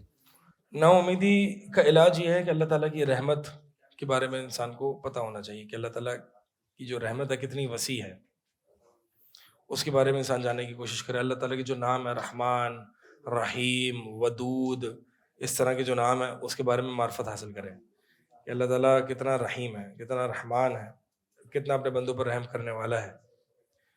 عفران. شیخ ایک اور سوال تھا, کیا ہم شیعہ لڑکی سے شادی کر سکتے ہیں شیعہ سے اگر وہ اس کو ہم اہل حدیث کر دیں یا پھر اس کو سلفی کر دیں؟ پھر کر دیں تو پھر کر سکتے ہیں, پھر کر سکتے ہیں, تو کر سکتے ہیں, لیکن شیعہ نہیں ہوا نا. پھر ان کے تو شیخ پھر ولی کی اجازت لینی پڑتی ہے یا نہیں لینی پڑتی؟ کیوں نہیں لینی پڑے گی؟ لیکن وہ تو شیعہ ہے نا, ولی تو شیعہ ہے نا. ہاں ولی کا مسئلہ نہیں ہے. ولی مطلب پھر ولی کی اجازت ولی نہیں, شیعہ ہو سکتا ہے. ولی شیعہ ہو سکتا ہے, پھر ولی بریلوی بھی ہو سکتا ہے. ہاں تو شیخ جو نکاح پڑھانے والا ہے وہ شیعہ ہونا ضروری ہے یا بریلوی؟ اگر وہ شیعہ بریلوی ہے تو کوئی مسئلہ تو نہیں اس میں؟ یہ کیا کس طرح کی کھچڑی ہے یہ کیسے سینیریو ہے یہ؟ شیخ چیک کرو کہاں جا رہی ہے آج کل. نہیں الگ الگ ہے. نہیں, نکاح پڑھانے والا کوئی اور ہے, ولی کوئی اور ہے, بیوی اہل حدیث ہو رہی ہے ٹرانزیشن موڈ میں, خود اہل حدیث ہیں. اہل سنت جمع کر رہا ہوں نا میں. ہاں آپ یہ ٹاپک سے الگ سوال کر سکتے ہیں. میرا سوال یہ ہے کہ ابھی ووٹ آ رہے ہیں, کیا آ رہے ہیں؟ الیکشنز آ رہے ہیں, تو اگر آپ ہوتے تو آپ ووٹ کرتے, اور اگر ہوتا میں تو میں ہوں, مطلب میں آپ مطلب آپ جو بھی مطلب آپ ووٹ دیں گے؟ میں تو ووٹ نہیں دوں گا, کہ مجھ سے پوچھے تو نہیں دیں گے, اور اگر آپ کے بہاف پہ کوئی اور ووٹ ڈال دو, کیونکہ جانا تو ویسے ہی ہے. ہاں تو کم از کم میں جس چیز کو غلط سمجھ رہا ہوں تو میں اپنے ہاتھ سے تو نہیں کر رہا نا. میں اپنے ووٹ کا جواب دہ ہوں کل کو قیامت والے دن. نہ کرنا میری ذمہ داری ختم ہو گئی, میں نے تو دیا ہی نہیں ووٹ, کسی اور نے ڈال دی, میں کیا کروں. اور شیخ یہ اس کے بارے میں آپ کا کیا, جو لوگ کہہ رہے ہوتے اسلامی جمہوریت, اسلامی جمہوریت کیا یہ ٹرم ایگزسٹ کر سکتی ہے اسلامک ڈیموکریسی؟ نہیں, جمہوریت آن اٹس فاؤنڈیشنز ہی اسلام کے مخالف ہے نا. جمہوریت جو ہے وہ فاؤنڈیشنلی اسلام کے مخالف ہے. ایسا کیسے ہو سکتا ہے؟ آپ جو لوگ کہتے ہیں اچھا جی جو اسلامک نظام آئے گا یا خلافت آئے گی وہ جمہوریت سے آئے گی, تو یہ کس نے کہا کہ جمہوریت سے ہی آئے گی؟ ہم تو ان چیزوں میں پڑھتے ہی نہیں. ہم کہتے ہیں یہ یہاں سے وہاں سے کیوں یہاں وہاں روٹس اپنا رہے ہو. مجھے یہ بتایا نبی علیہ السلام کیسے لائے تھے؟ وہ ٹرائبل نظام تھا نا, ٹھیک ہے, وہ ٹرائبل نظام کوئی ہلکا نہیں ہوتا, اس کو توڑنا.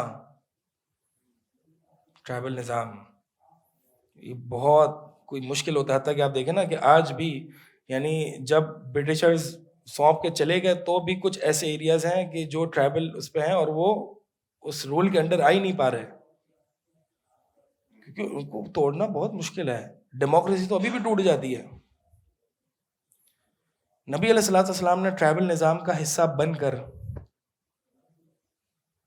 اسلامی ریاست قائم کی تھی. یہ توحید, تعلیم, تربیت کے ذریعے انہوں نے خود اس ٹرائبل نظام کو سائڈ پہ کیا. آپس میں بھائی بھائی ہو گئے.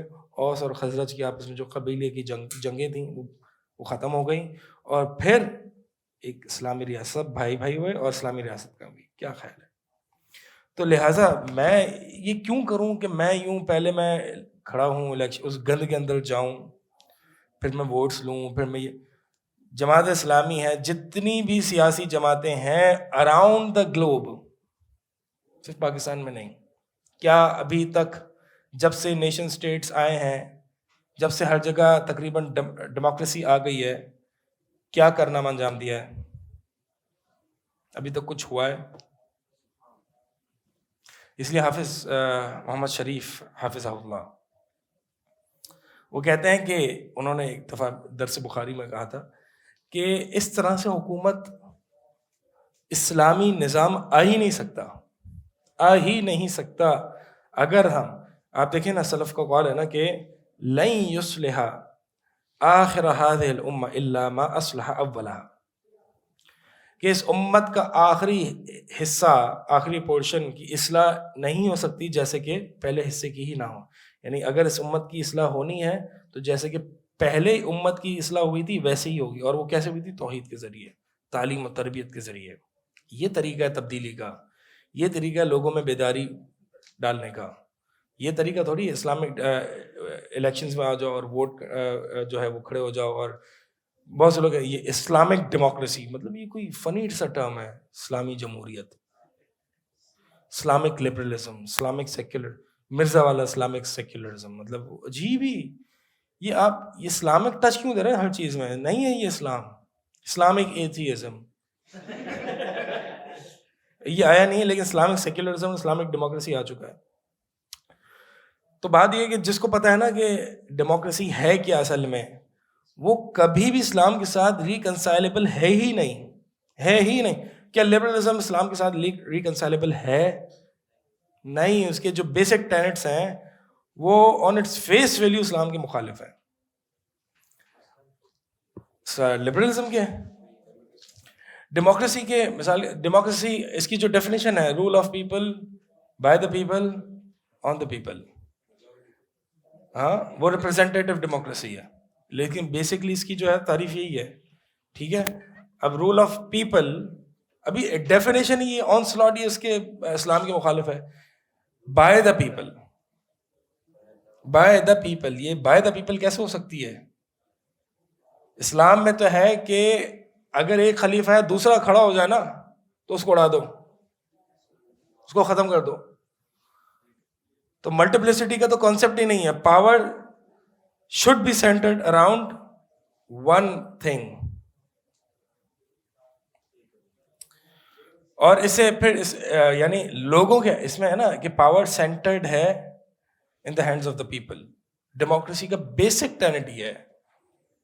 اگرچہ ہوتا کیا ہے, اسٹیبلشمنٹ کے ہاتھ میں آتی ہے, کیا ہوتا ہے وہ ہوتا ہی ہوتا ہے, وہ الگ کہانی ہے, اس کو ہم ڈسکس کر سکتے ہیں.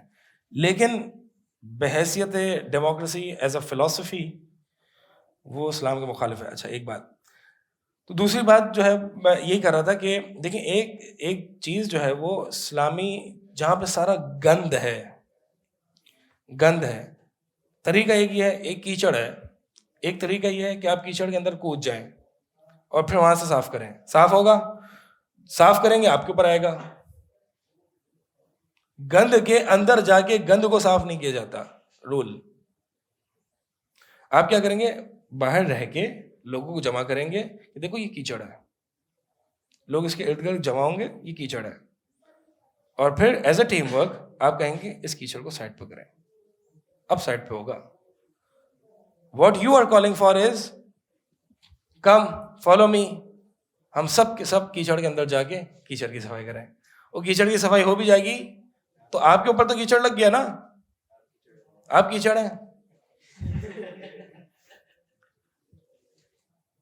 کبھی بھی آپ دیکھیں, میں آپ کو صرف اس فلسفے اور اس لمبی چوڑی ڈسکشنز میں نہ جائیں, میں یہ کہتا ہوں نبی علیہ الصلوۃ والسلام نے ٹرائبل نظام کو کیسے ختم کیا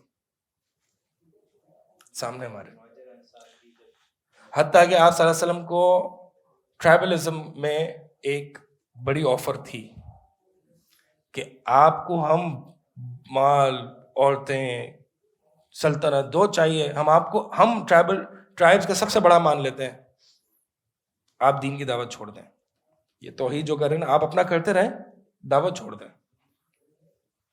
آپ صلی اللہ علیہ وسلم اس وقت یہ اگر یہ ہوتا تو یہ سوچ سکتے تھے کہ ٹھیک ہے میں جب ایک پاور میں آ جاؤں گا, آرمی میرے ہاتھ میں ہوگی, سب کچھ میرے ہاتھ میں ہوگا, میں لوگوں کو تبدیل کر دوں گا, میں اسلامی نظام لے آؤں گا. نہیں, کبھی بھی اسلام میں ٹاپ ڈاؤن اپروچ آئی ہی نہیں ہے, رہی نہیں ہے. ٹاپ ڈاؤن اپروچ یعنی اوپر سے نیچے, کہ بڑوں کو صحیح جگہ, یعنی بڑے صحیح جگہ ہو جائیں, صحیح لوگوں کو بڑی جگہ بٹھا دو اور پھر وہ حکومت کریں تو نیچے کے لوگ صحیح ہو جائیں. ایسا نہیں ہوتا, نیچے سے لوگوں کی تربیت کرنی پڑتی ہے, کیونکہ پھر انہی میں سے ایک بندہ آتا ہے صحیح.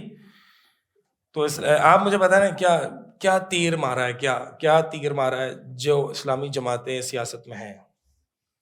وہ ہم سے کہیں گے جی آپ نے کیا تیر مارا, ہم نے نہیں مارا, ہمارا تو یہ دعویٰ بھی نہیں تھا کہ ہم جو ہے وہ سیاست میں آ کے کچھ کریں گے, ہمیں تو پتہ ہے یہ گند ہے. ہم ابھی اس کیچڑ کے ارد گرد لوگوں کو اکٹھا کر رہے ہیں کہ دیکھو یہ کیچڑ ہے. یہ مطلب میری جب اس بندے سے بات ہو رہی تھی انہوں نے یہی موقف رکھا, انہوں نے کہا تھا پاکستان کے آئین کے اندر یہ ہے کہ کوئی ایسا لا پاس نہیں ہوگا جو قرآن اور شریعت کے خلاف ہو. کوئی ایسا لا ہم پاس نہیں کریں گے. وہ لگتا ہے کہ امپلیمنٹ نہیں ہو رہا ہے لیکن یہ پاکستان کے آئین کے اندر ہے. تو پھر اس پہ بات اختتام اس پہ ہوئی کہ تمہارے نزدیک خلافت کیا ہے, عبادت ہے, مطلب حاکمیت مسلمانوں کی ضرورت ہے کہ خلافت سے ہی ہے, کیا خلافت عبادات میں سے یا معاملات میں سے؟ دیکھیں خلافت ایک اسلامک رول ہے, ضروری نہیں ہے کہ اسلامی نظام صرف خلافت سے ہی نافذ ہو. مثال کے طور پر جیسے کہ عموماً بادشاہوں کی حکومت رہی ہے خلفائے راشدون کے بعد, یعنی خلفاء کے بعد جو بادشاہت رہی. اسی طرح قرآن میں جو بادشاہتوں کا ذکر آتا ہے, سلیمان علیہ السلام کی کیا تھی, بادشاہت تھی نا. ضروری نہیں ہے کہ خلافت سے ہی اسلامی نظام ہوگا, ٹھیک ہے, تو بادشاہت سے بھی آ سکتا ہے. اب سعودی عربیہ جو ہے وہ آج سے اب پہلے چلے جائیں, بڑا اچھا نظام, توحید کا نظام, اور نمازوں کے وقت جو ہے وہ دکانوں کا بند ہونا اور کوئی میوزک نہیں چلا سکتا تھا, یہ ساری چیزیں جو تھیں وہ بادشاہت کے تحت ہی تھیں. تو ہو سکتا ہے ایسا وہ نہیں ہے. لیکن ڈیموکریسی کے تھرو کیسے آ سکتا ہے؟ ڈیموکریسی آن اٹس, یعنی ڈیموکریسی کا یہ ہے کہ وہ آپ کو ڈیموکریسی میں جو بندہ آتا ہے وہ بندہ آتے ہی ساتھ اپوزیشن پارٹی کے ساتھ ہے, یعنی اپوزیشن کی آپ کو اجازت ہوتی ہے نا, ڈیموکریسی کی ہوتی ہے نا یار, اپوزیشن پارٹیز کی ہوتی ہے. یہ تو شریعت کے بالکل خلاف ہے کہ اپوز کہیں کر سکے کسی کو. یعنی آپ اپنے, یعنی ایک بادشاہ ایک بینچ بٹھا لیں کہ جی آپ میرے خلاف بول سکتے ہیں, یہ کیا بات ہوئی؟ اس سے انتشار اور پھڈے اور لڑائی جھگڑے فساد پھیلے گا. اسلام نے ان چیزوں کی اجازت نہیں دی ہوئی ہے. اور کتنی چیزیں جو مطلب وہ ہیں, اور کانسٹیٹیوشن اگر قرآن سننا ہے تو بھائی نام سے تو کچھ نہیں ہوتا نا, نام سے تو کچھ نہیں ہوتا. بات یہ ہے کہ کتنا اس کو امپلیمنٹ کیا جا رہا ہے. جی اس کے علاوہ جو ہے یہ جو بھائی نے بات کری کہ ہر چیز قرآن و سنت سے ہوگی, تو اس کا مطلب ہے کہ پاکستان میں جو بھی قانون بن رہے ہوں اس کی دلیل بھی پھر قرآن اور سنت سے دینی چاہیے نا.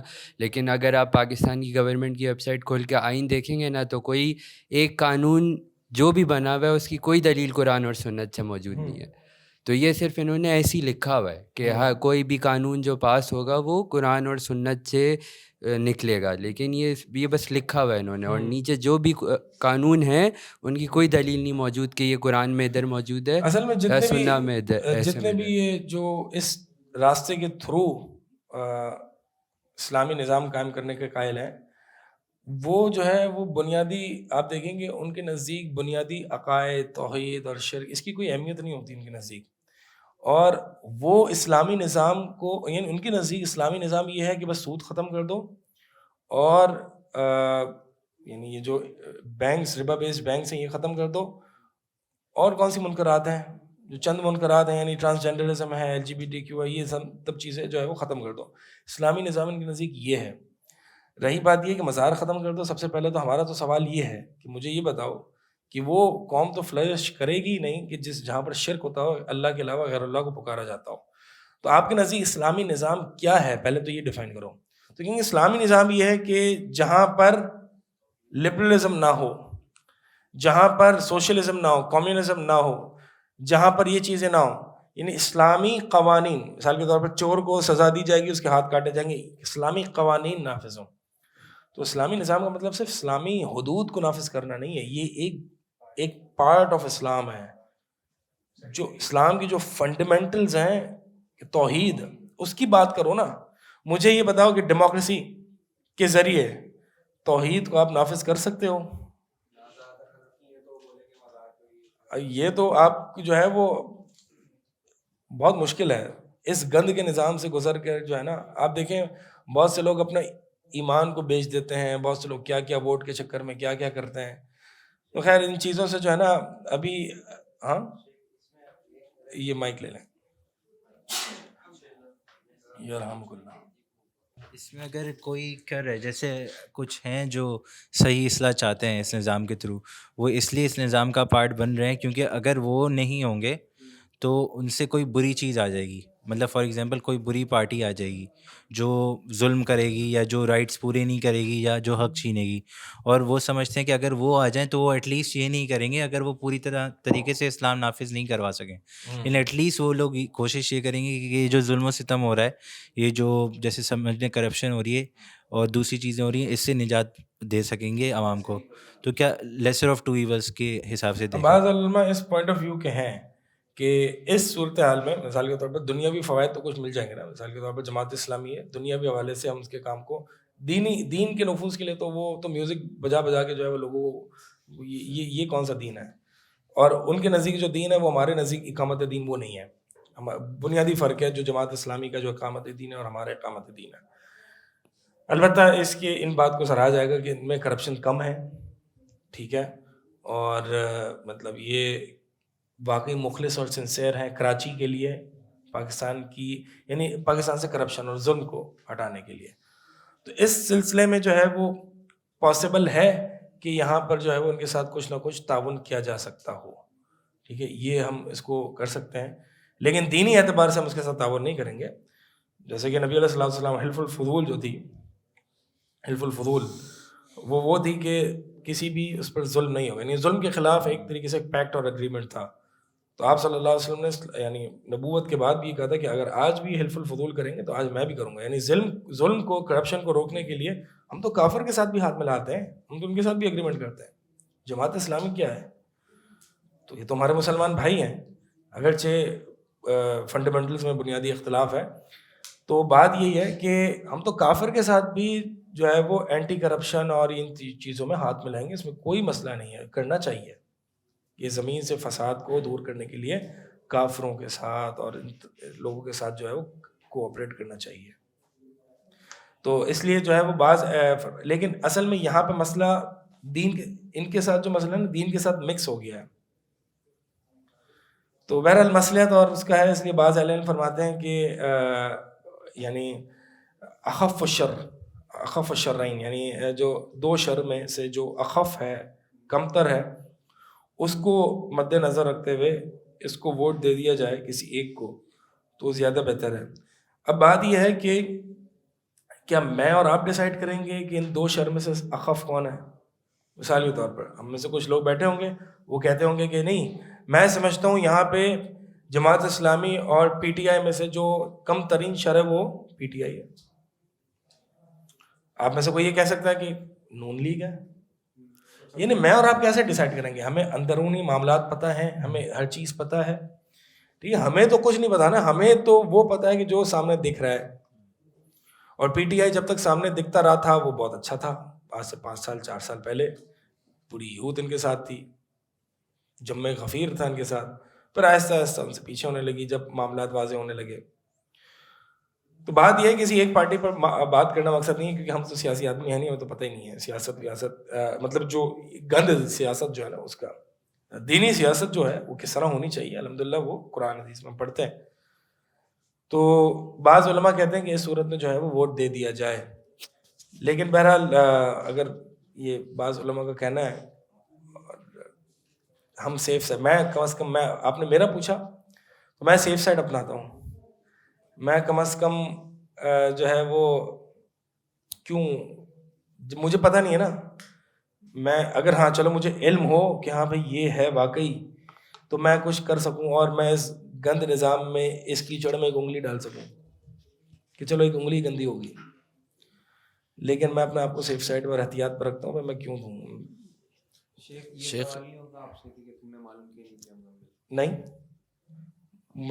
مجھ پہ یہ فرض اور واجب تھوڑی ہے کہ جماعت اسلامی کے بارے میں معلوم کیوں نہیں کیا تم نے. نہیں مطلب کوئی پولیٹیکل پارٹی کے بارے میں کیوں نہیں معلوم کیا؟ نہیں، مجھ پہ فرض نہیں ہے، یہ فرض نہیں ہے کہ کسی سے یہ نہیں پوچھا جائے گا آپ نے خلافت کے لیے محنت کیوں نہیں کی، کیونکہ خلافت اور اسلامی اسٹیٹ کے مطالبے کا یعنی اس نظام کا مطالبہ ہے ہی نہیں. مطالبہ کس چیز کا ہے؟ عبادت کا ہے. خلافت اور اسلامی ریاست اللہ کی دین ہے، ٹھیک ہے. کہیں بھی یہ نہیں ہے کہ خلافت یا اسلامی نظام قائم کرو. ہاں اس کی یہ ہے کہ مثال کے طور پر ایک لوگ ہوں اور تربیت ہو جائے تو اس کی طرف کوشش کرنی چاہیے، ایسا نہیں کہ نہیں کرنی چاہیے، لیکن بنیادی طور پر تمام دینی فرائض کو، یعنی کیا ہم کیا کلچرل اسلام نافذ کریں کیا ہے. آج ہر ایرا گیرا بیٹھ کے جو ہے وہ، یعنی نہ اس کے حلیے سے لگ رہا ہے کہ وہ اسلام ہے، نہ داڑھی ہے، نہ کچھ ہے، جو اسلامی نفاذ کی بات ہو رہی ہے. پتہ نہیں مجھے کون سا یہ اسلام ہے جو نافذ کر رہے ہیں، یا صرف یہ دیکھیں کبھی کبھار ایسا بھی ہوتا ہے صرف ویسٹ سے ٹکر لینی ہے. اب آپ کے پاس کوئی آلٹرنیٹ ہے ویسٹ سے ٹکر لینے کا؟ کیا ہے؟ اسلام ہے. بس انگریزوں سے ٹکر لینی ہے تو یہ ایک کھاڑ بھی ہو سکتی ہے جو انسان نکالتا ہے، انگریزوں سے کھاڑ، مقصد للہیت اور اخلاص اور توحید نہ ہو، یہ بھی ہو سکتا ہے. شیخ جی شیخ اگر آپ لیسر ایول کو چوز نہیں کریں گے تو ہو سکتا ہے آپ کا جو یہ ووٹ ہے، اور یہ ایسا ہوتا بھی ہے کہ اس کا مس یوز کیا جاتا ہے، مطلب یہ کہ کرپشن کے ذریعے کوئی اور ووٹ لیا جاتا ہے، تو یہ تو غلط ہو گیا نا. غلط ہو گیا تو اگر آپ لیسر ایول کو چوز کر میں نے لیں، غلط کیا، سوال یہ ہے غلط ہوا ہے، وہ ہو گیا غلط، بہت کچھ غلط ہو رہا ووٹ تو آپ کا ہے، میں رائٹ کر تھا رہا نا، ہوں. نہیں، رائٹ تو آپ کا تھا نا، وہ چلا گیا، کسی نے اس کا مطلب مس یوز کر لیا نا. میں نے تو نہیں کیا نا.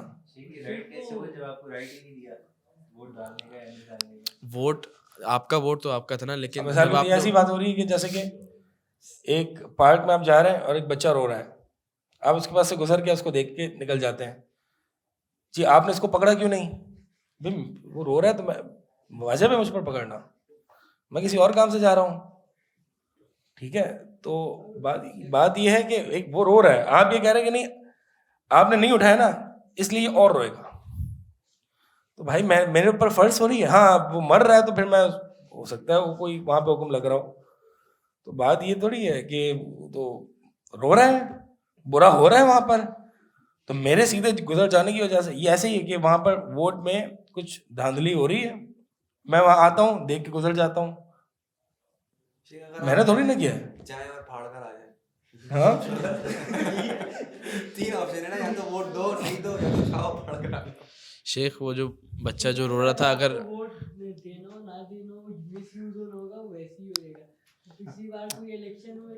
آپ کو کیا لگتا ہے آپ کی ووٹ سے کوئی فرق پڑتا ہے؟ جی اب آئیں گے کچھ لوگ، جی نہیں پڑتا لیکن آپ نے تو اپنا حصہ ڈالنا ہے نا. You should play your part you idiot. Establishment boy election جب ہوئی تھی نا ابھی، تو جماعت اسلامی والے منع کیا تھا، لیکن بتانے والی بات ہی ہے کہ یہ ابھی جماعت اسلامی کے 14,000 ووٹس تھے اور پاکستان پیپلز پارٹی کے اراؤنڈ 1,400 تھے. تو جس نے بھی یہی سوچ کے ڈالا کہ ہمارے ووٹ سے فرق پڑے گا، تو ایونچولی کیا ہوا کہ پاکستان پیپلز پارٹی کا رزلٹ آیا 16,000 ووٹ کا، یہ نازم ہوا، اور یہ جماعت اسلامی کا 4,000 وہ آیا. تو یار ہر ووٹنگ کے بعد کوئی نہ کوئی پارٹی کے دھاندلی ہوئی ہے. کبھی ایسا نہیں ہوا ووٹنگ کے بعد جو ہے وہ کہا کہ ہاں یہ فیئر اینڈ فری الیکشنز ہوئے ہیں.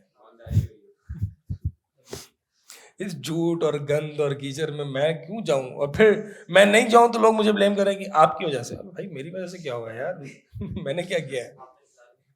آپ نے ووٹ نہیں ڈالا تو لے گیا, ہو گیا اس کے ساتھ برا. میں نے تو نہیں کیا, میں اٹھا کے لے گیا نہیں لے گیا. ٹھیک ہے جی, ہو گئے سوالات ختم. چلے جی.